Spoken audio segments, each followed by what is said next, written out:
Hi guys! Good afternoon. Grabe, ang init dito sa Pilipinas. O nga pala guys, nandito na ako sa Pilipinas.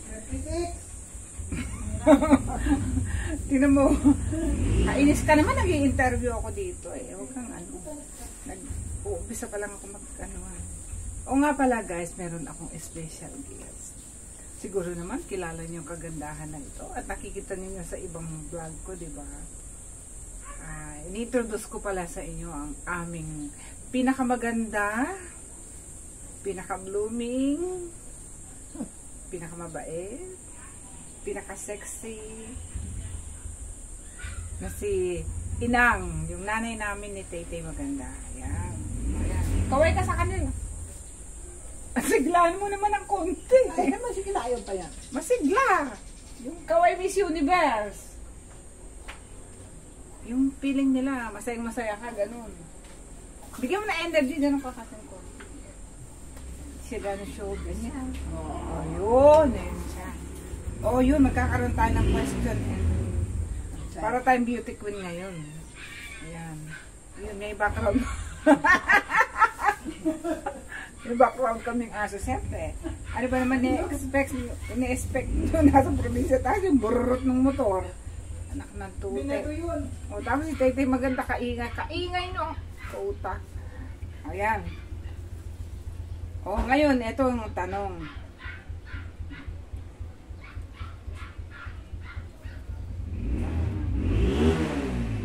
Utang ng motor. Nakakawala ng respeto. Ayun. O, yun. Ano daw pangalan mo? Si Nanay Carolina. Siglahan mo kasi. Huwag ka nangingialam. Nangingialam ka. Nangingialam eh. O. Ako si Nanay Carolina Domingo Lapid Lacoba. Yung Dalaklat yun. ayun. Ilang taon ka na? So December 24, 85 na. O, 85 na yan. Diyan siguro ako nagmana. Kami ni Taytay. Diyan siguro kami nagmana na medyo younger look.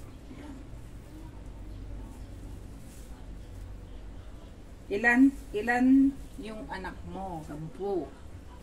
Siyam na lang dahil namatay na isa yung panganay. Ay, hindi, 10. Ibigay yung dalawa.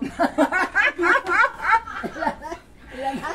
Ulit. Ilan daw yung anak mo? Para alam nila. Siyempre 10. Nawala yung isa. Ay, hindi, 11 pala. Ikaw ba ini-interview? Ikaw ba si Sa Inang? 10, nalis yung isa, di siyam na lang. Ayoko pang mamatay. Hindi, teka. Ayoko pang mamatay. 10 kaming magkakapatid. 11 kami magkakapatid. Nawala yung isa. Di 10 na lang. 10 na lang. Oh, yung may extra. Si Taytay Maganda. O ngayon, ilan yung lalaki? Come on. Alis ka dyan. Sino ba si Max? Ay, Si talakwan mo yan. Max, si Termin, Oh, si Boy, si Medic. 4. apat. Si Junjun. 5. Wala isa. Inaalis na talaga yung isa. O, diba? O, ilan yung babae? Selma, si Marilo, si Leonora, Si Luisa. si Luisa, ilan? Ay, Ulit, si Luisa. si Telma, Luisa. si Rebecca, si Leonora, Oh, si Luisa. Zalaida. Oh. Ilan na?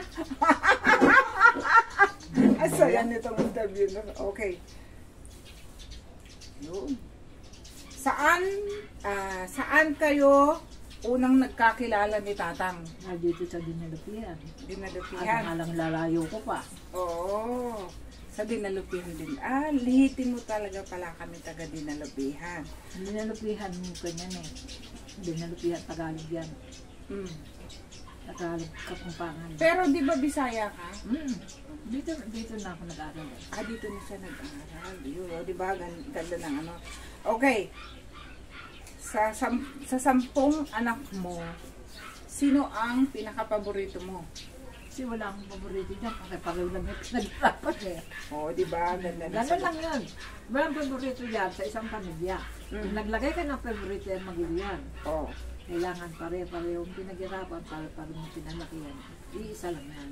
Oh, yun, ayan, magandang tip yun sa mga nanay at tatay. Hindi totoo yun. Huwag kayong magkaroon ng favoritism sa mga Mali yun, anak. mali. Magulo Kasi yan. kami 10 kami, wala raw favoritism. Wala. O sino pala yung pinakamaganda mong anak? Pare-parehong maganda yan. Same. Pangit yan. Maging sa lalaki, maging sa babae. Meron yan, mix yan. Oh, mix. Kahit sino pa, magpapamilya. Kahit sino matandang tanongin mo, meron yan. Tama nga naman. Sino yung, nung kapanahunan mo, sinong favorite artista mo? Bayo mo na nangamatay niya ata, si Charito Solis eh. Rito sa Olis. Sa lalaki. Si Juan, anong pangalan nun? Hindi. Ano na yung mga pangalan mga lintik na yun eh. Sino nga ba yung mga lintik na yun? Oh, Rito sa Olis pala yung nababanggit mo eh.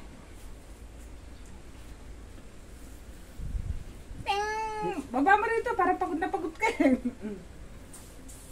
Sa artist pa is wala, pero sa senior si Carmen Pereña. Carmen pa rin. Alam nila yun. Buhay pa yun. Ano ba yung kanta ni Carmen pa rin yan? Mga kanta ni Utang ng motor lang.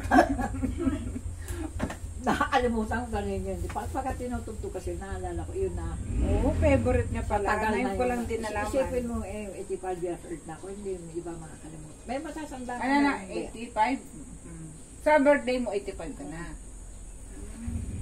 Meron kang malilimutan, meron kang matatandaan. Tingnan nga natin.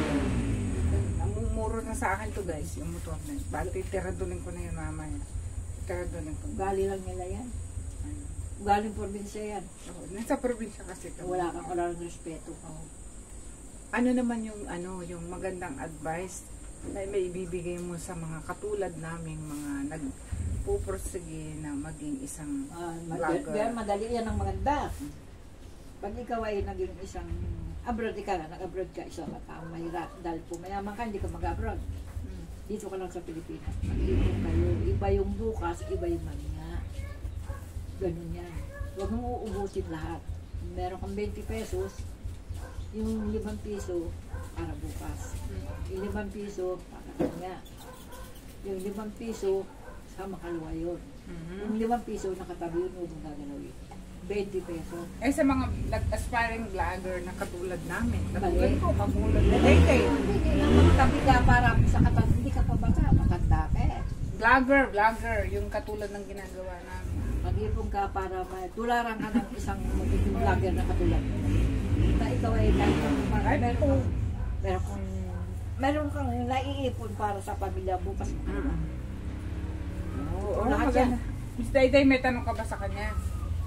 Sabi ko, interview. Oh, hindi nga, ikaw. May tanong, kasi ano na tayo eh. Ang binigay. Sige, comment mo yun. Oh, yun. Kung halimbawa, malakas ka pa, malakas ka naman na ngayon eh, yung physically malakas ba yung katawan mo? Tasagal ka pa. Saan lugar mo gusto makarating? Bata ka pa. Malakas ka kasi nagtutungkod na siya ngayon. Sige, di sa Pilipinas, marami na akong marating kasi Sa Pilipinas muna tayo, magandang idea. Wala akong gustong marating na lugar. Marating na lugar. Habang buhay ako, medyo masarap ang kinakain mo, hindi ka mawala kahit konti. Ganun lang. Wala akong gustong marating dito na lang sa Bilis. Baguio, Dibot ko yung Baguio. Wala na ako ibang hanag na. Gusto mo lang yung yung buhay masaya na. lang, tapos may kakainin, walang problema, ganon. Wala kang hanapin. Gusto mong magrianda, gusto mong sarap na ulam. Ngayon, meron na akong ganun. Ngayon. Masaya ka naman ngayon. Masaya. Sa Ngayon, nangyayari. meron na. Ganun na sinasabi ko. Pero yung motor na mumuro na.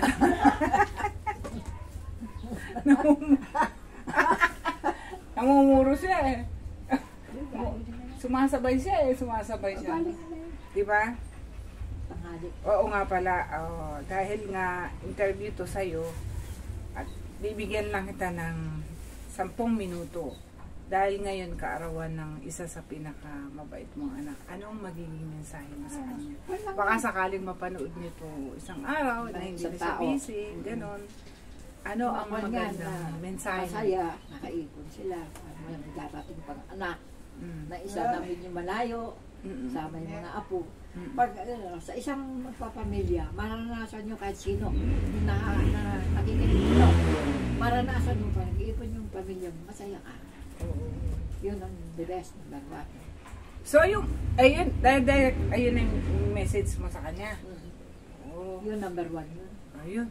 Ayun guys, meron slide pa yung mga kasunod pa na mga interview yan. Kasi, lalo pag naipon, mga tabi-tabi, kung meron kang dinadainan, halimbawa, kesyo ganun, ganyan kwentuhan, pamilya, malalaman ng isang pamilya yung kung ano kasi. Yung hindi pa nakakaintindi, maiintindihan. Na kailangan meron para bukas, hindi ka pa bata, patanda ka na eh. Kumbaga sa kahoy eh, paluoy na yung mga dahon mo eh. Kaya kailangan magtira ka kahit pa paano. Yun. Hindi pa malaki, kahit maliit lang. Ganun lang yun. So, yun. Para hindi ka mukhang masyadong kawawa. At least kahit pa paano na rin Meron ka, natin yung meron side. ka. Mga personal question na. Personal question na sa Na- buong mundo, pag napakinggan yan, Napanood. napanood at napakinggan ng isang pamilya, ganun pala yun. Ganun pala, ganyan pala. Wala pa akong ganyan ganun lang yun. So, yun. Ano pa? So, yun, di ba? Kasi meron nagsabi sa akin na pag uwi ko daw, interviewin ko daw si Inang. Mga, at least bonding moment natin. Umiyak ka ba? Ay, hindi. Kala mo. Inuunan siya. Inuwa ko to sa So, mali. yun. Magbabay ka na. Magbabay ka na.